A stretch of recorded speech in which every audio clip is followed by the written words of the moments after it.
Item: SCP-1703. Code name: Slightly radioactive lightbulb. Object class: Safe.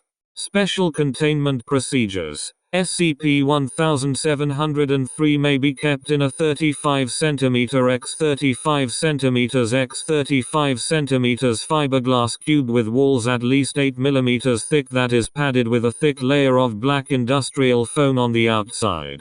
The interior of the cube is to be painted black with an opaque paint. The cube may be opened and closed with a metallic hinge mechanism. It may be kept locked with a simple combination lock and stored in secure storage among other safe SCPs. X-ray analysis may be conducted on the object at any time, as long as it remains within the box, and the box is not opened. Experiments which involve removing SCP-1703 from its container require approval from the site director. Description: SCP-1703 is similar in appearance to a lit 60W incandescent light bulb. It was recovered from the wreckage of Cold Springs Fitness Center following Incident 1703-1. An employee of the club that was absent during Incident 1703-1 reported that the object was already noted among the staff for being apparently impossible to turn off, but this was attributed to faulty wiring rather than any anomalous properties. Due to the object being located in a high-traffic area, a decision was made to leave it alone until it burned out. Despite its appearance, SCP-1703 is not a light bulb at all, as it seems to lack any visible filament. Access to electricity has no observable effect on its function. The source of its glow is a walnut-shaped core which has been determined to emit small amounts of radiation across the whole electromagnetic spectrum, the strongest being in the visible light range. SCP-1703 weighs exactly as much as an ordinary light bulb of its size without filament. Little else is known about it at this time, as it is difficult to determine the core's features and composition without destructive testing. Site director's note: attempts to remove the core from inside its hull are expressly prohibited at this time. SCP-1703's anomalous effect acts on most solid and opaque objects illuminated directly by its visible light for at least 3 minutes and 17 seconds. Materials transparent to visible light seem to be immune. Affected objects undergo a 2-week period within which they will lose up to 20% of their weight, despite not actually losing any mass. Approximately once every 6 months, SCP-1703's glow rapidly intensifies into a brief, intense flash. All objects caught in the flash that were previously affected by SCP-1703 appear to become inversely affected by gravity. They fall upwards, accelerating and reaching terminal velocity as a regular object of a similar mass would in free fall. Due to being repelled by all gravitational fields, such objects eventually leave Earth's atmosphere and the solar system. SCP-1703 is completely immune to its own effect. Incident 1703-1. Site inspection. Compiled by Agent Fisher. Minutes after object recovery. Cold Springs Fitness Center is located 3 kilometers east of.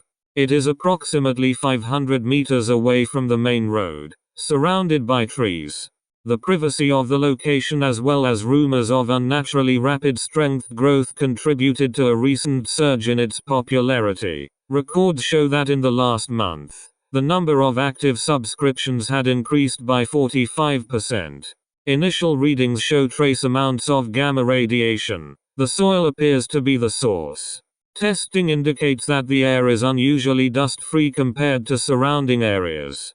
Much of the curbside around the club is disturbed due to the uprooting of a large number of trees.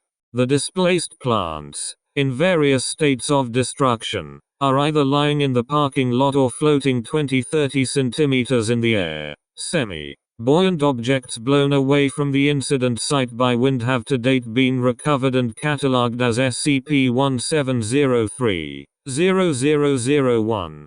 Through cleanup efforts ongoing. Pavement in the parking lot appears to have been torn off in rectangular strips. Areas of destruction outside the club are consistent with the positions of windows, and SCP-1703's projected radiation through those windows from where it was originally installed as a light fixture. The destruction radius extends to approximately meters from the object, although its electromagnetic radiation stays visible and coherent over much longer distances. A circle can be drawn around the incident location, connecting the farthest points of SCP-1703's effect. Most of the club's ceiling is missing. Intact beams show signs of metal fatigue, suggesting that the ceiling quickly sagged upwards, and then was torn out. Walls are partially destroyed. Those that previously had some object obscuring them from a direct line of sight with SCP-1703 remain intact. Interestingly, while some windows have shattered from the physical forces following weight reversal of the surrounding architecture, they are all present and have not been affected by SCP-1703. The majority of the club's training equipment is also missing. A few devices hang off exposed beams and support structures that prevent them from falling into the sky. These are identified as being the most significant sources of residual gamma radiation in the area. The staff cafeteria seems to be the least damaged room in the building, where a salad table had been prepared. The cutlery and dishes, food, and the table are affixed to the ceiling. Glasses and drinks are broken and spilled over the floor.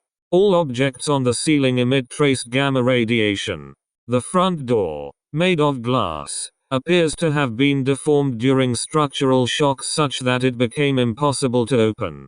An approximately 30 cm x 50 cm hole in the door has been made by an object thrown from the inside, as evidenced by broken glass pieces scattered outside. Pieces of clothing, tissue, and blood trailing upwards from the hole indicate that someone attempted to leave the already partially destroyed building through it.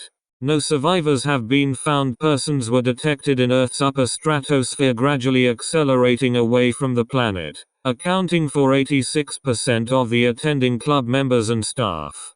The only creature, living or otherwise, recovered from the incident site was a dog that had been tied outside the front door, identified as belonging to a regular at the club. It was kept earthbound, and was eventually strangled by its leash.